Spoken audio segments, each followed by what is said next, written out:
Liberal leftist is hitting new levels of embarrassment because aside from his obsession with Fox News, talk radio, troubles with anger management, and of course yours truly, Alec Baldwin is even more delusional than we thought.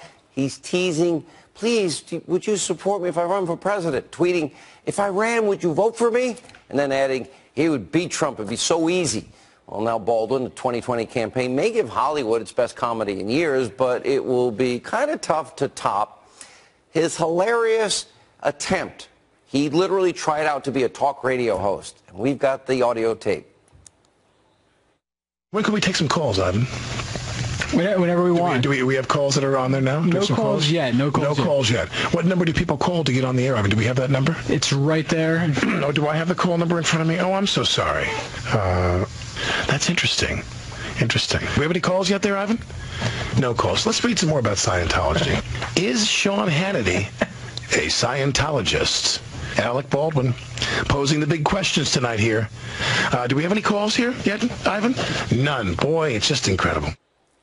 He got no calls. He had to call mom, his mom. Now, Baldwin also had been invited. He tried out on WABC in New York. Well, me and the great one, Mark Levin, we called in. He actually got up and left his own show. Nowhere to be found. Listen. Listen, Sean. All right, Sean's hanging up. I'll hang up too. He's a tough guy. Come back. Alec, come back. They're gone. Alec? Alec has walked out of the studio. Alec, please come back. He is in the other room. Alec Baldwin has put on his jacket, and he has left. I just went into the station lobby to the elevator bank to see if I could find Alec Baldwin and ask him to please return to the radio show, but he is gone. Gone. All right. And now he's blocked me on Twitter. Wow. Joining us, Lara Trump is with us. How are you? Good to see you. Hi, very well. How's the little guy? He's good. And I had no idea the history there. Wow. Oh, that's only a small portion. It gets better. I would think maybe you'd want that matchup or maybe any of these crazy Democrats. Well, listen, if he wants to add his name to the 100 other people that are now running on the Democrat side, trying to become president, you know what? We welcome the challenge. The funny thing is everybody thinks it's so easy. Everybody thinks it's so easy to run for president, to run this country. It's not easy. It's also not that easy, apparently, to be a talk show host, as he found out. In a weird way, it is the best talk show ever because it's so bad. And we weren't making that up. Oh, he got man. no calls. What's the number? Interesting. I mean, it's crazy. You know, the funny thing with him, though, is that you notice the only way he can get his name back out there is by bringing in the president. He's obsessed with talking about President Trump because it's the only way anybody pays attention to him. And he's so not here we good are. at it. I don't think he's any. All right. What do you make of how radical left the Democratic Party has gone? It's actually very scary. But listen, if they want to go that far left, I think it will paint a very clear picture for people come 2020. Are you voting for someone who is running on socialism, who wants full government control of our country, who wants to take over every single aspect of your life? Or are you happy with the record high stock markets, with the jobs pouring back into this country, the record low unemployment? If you're happy with the way things are going. And a safer world. Yeah, guess what? I think people are going to go in and vote for Donald Trump. We're not worried, Sean, at the campaign about anybody that we've seen get in this race on the Democrat end because they're making their case for us with all the nonsensical things you see come out of that side. You now have 4 separate, no evidence of any collusion. FBI 9 months, House Intel Committee, bipartisan Senate Committee, and the Mueller report was clear. Yeah. They can't let it go. Well, now because they are realizing the American people are so done with Russia, they are trying to hold on to it. But I think they're realizing, wait a minute, to your point, we have all these people saying there was no collusion. Now they're coming back to the tax return, Sean. They have to try and distract people because otherwise they're afraid that the American people would really see the incredible job that this president has done. The good news is that I think people feel it every day. They're not being distracted by the nonsense out there. You can't use the IRS as a weapon against a political opponent. That's never going to happen. They're willing to do anything they can, Sean. I mean, the reality is the fight against Donald Trump for becoming president in 2020, I think they know, is an impossible battle. What do you make of they want open borders, eliminate ICE, even during labor in the governor of Virginia post-labor abortions. Then it's the new Green Deal. Everything's free. No oil, no gas, no combustion engines. Everything, as I said, is free. And we're going to get rid of cows and airplanes.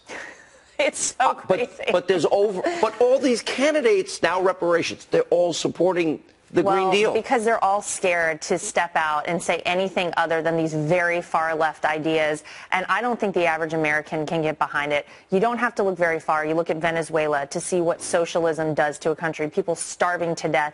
90% of the people in Venezuela living below the poverty zone. Average 24 pounds lost per person. We don't want that here. God forbid. I did see the picture of your one-year-old little boy in the president's chair. I think he looks good. Maybe in a few years, but he's 35. We'll give him a little break and then maybe. We'll see. All right, Laura Trump, great to see you. Thanks. Thank Tell you. Eric we say hi and the baby. Pressure on Senator Sanders intensifying before these headlines from the weekend had even sunken in. Stop thinking of Bernie Sanders as a gadfly. Start thinking of him as the front runner. There were several headlines like that. And it is true, Sanders currently tops the polls among Democrats who have declared they're running for president. He also leads everyone in fundraising in that group. $18 million in his war chest so far. That momentum comes with just 1 week to go before the Fox News Bernie Sanders town hall. And here's a preview from the senator. When I go on Fox, what I will say is, look, many of you voted for Donald Trump, but he lied to you. How do you explain that to people who voted for Trump if you don't talk to people who voted for Trump? So there's that matchup. The town hall will be in Bethlehem, Pennsylvania. It is a state that has seen unemployment drop and wages rise since 2016. The biggest growth zone has been in manufacturing. The issue of the economy, perhaps the biggest hill for Bernie Sanders to climb against President Trump's so-called, by the New York Post today, magic wand. That was the title of their op-ed. It cites 480,000 new jobs in manufacturing since President Trump's election and 209,000 jobs in the past 12 months. The magic wand, of course, is a reference to this from then President Obama, who was talking about then candidate Trump.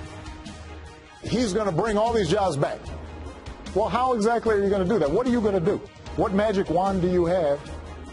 And usually the answer is he doesn't have an answer.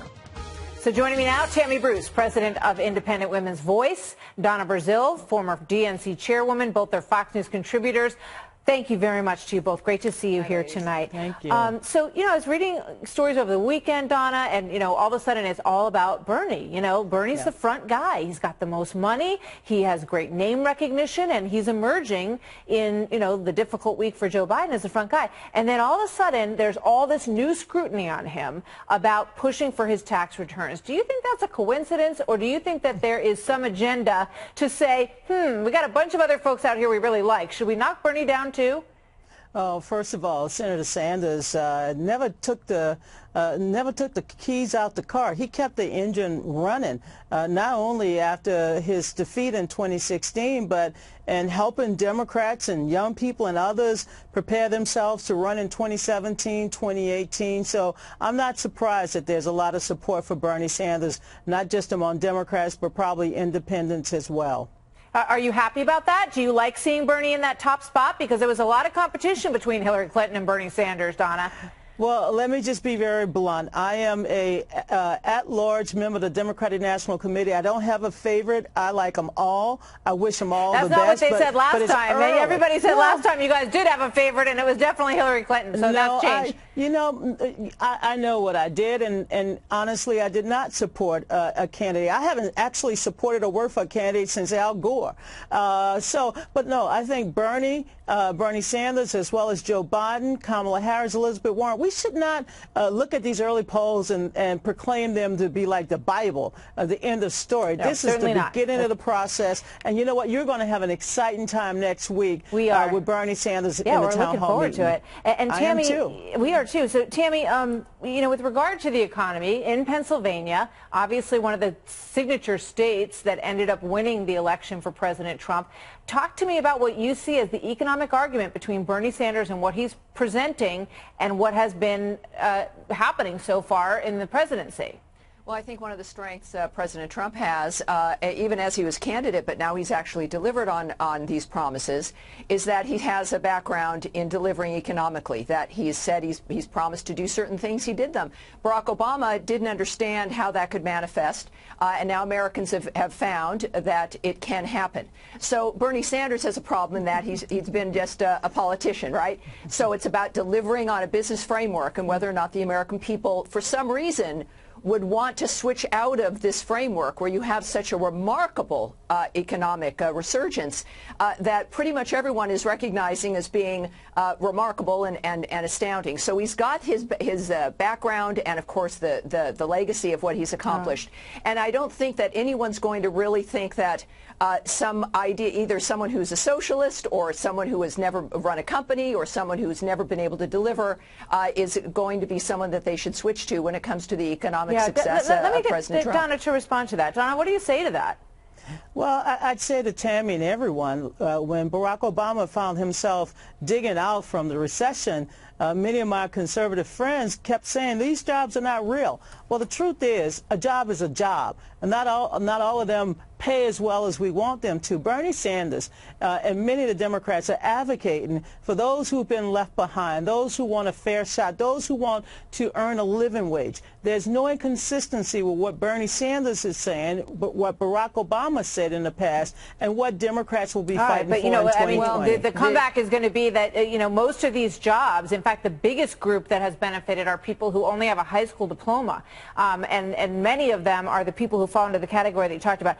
There's a couple other things I want to get to, because since I have both of you here tonight, and this is for you, Tammy. I want you to respond to the charge from Pete Buttigieg, the South Bend mayor, against Mike Pence when it comes to supports from evangelicals for the current administration. Watch this. And that's the thing I wish the Mike Pences of the world would understand. That if you got a problem with who I am, your problem is not with me. Your quarrel, sir, is with my Creator. Tammy, what do you think? Well, it was odd. It was unprovoked. It was sanctimonious for the gay individuals who know the vice president. They know he's not a homophobe or isn't out to get people. He's not out to get Mayor Pete or anybody else. It has been a slander on the vice president because I think what we've seen usually are attacks on people of faith, this presumption that evangelicals or others are automatically homophobes, or the need, which is unfortunate, to create straw men in which then to knock them down. So I think will be seen as an act, and I think it will wear thin. Most Americans, I think, like the vice president very much, and his history, or what has been portrayed as his history by certain gay activists and the Democrats, is false. I think that that's pretty clear, and it's unfortunate for a gay man who's running in this kind of position to once again set up a victimhood framework when we can compete on the issues and the issues alone. Strong. Mayor Pete is a man of faith. He's a man of God.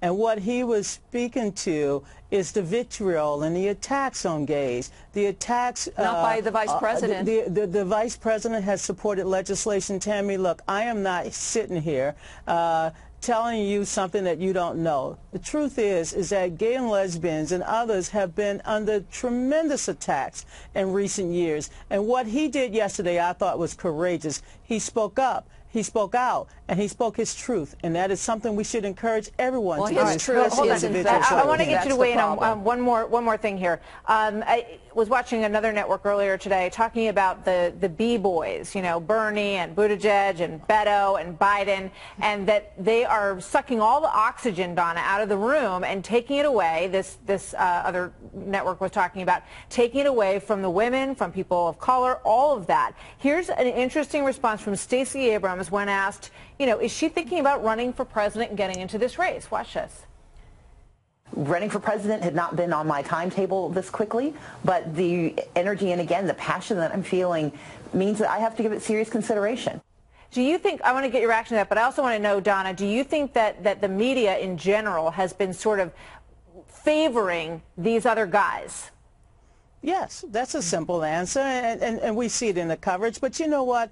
At some point, we're going to make sure that women get as much coverage. And maybe, Martha, you'll hold a forum just for the women. I would love to do that. Call it Ladies' Night. Help me do that. That would be night, great. and you know, on a Thursday night, not a Friday, Thursday night, and I will be right there with you. You plan it, and I will be there. I think that would be you. great. Thank you so much to you both. Tammy Bruce, Donna Brazil, thanks to see you.